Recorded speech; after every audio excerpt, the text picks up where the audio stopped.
Lorsque Louis VIII prend Avignon en 1226, qui lui ferme ses portes, par mesure de rétorsion, il y fait raser une centaine de tours. Une centaine de tours à l'intérieur des enceintes du XIIIe siècle, celles qui ont précédé celles que nous connaissons aujourd'hui, même si elles ont été largement remodelées depuis, cela fait beaucoup de tours dans un périmètre aussi réduit. Mais essayons de comprendre ce qu'est une tour pour les gens du Moyen-Âge. Une tour a d'emblée pour nous un caractère défensif, et cet aspect de la chose recouvre d'un voile obscur d'autres dimensions. Car la tour, c'est aussi un lieu de vie, un lieu où peuvent se prendre les repas, où les soirées se déroulent au coin du brasero ou de la cheminée en écoutant les antiennes des troubadours. On y dort.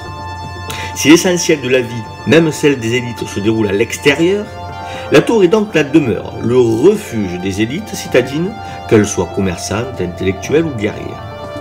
Si la tour se multiplie ainsi à l'infini, et si la réussite aboutit toujours, ou presque, à la construction d'une tour, c'est qu'elle est le symbole de la puissance, du pouvoir, et qu'à travers elle, c'est toute l'aura royale ou impériale qui se manifeste.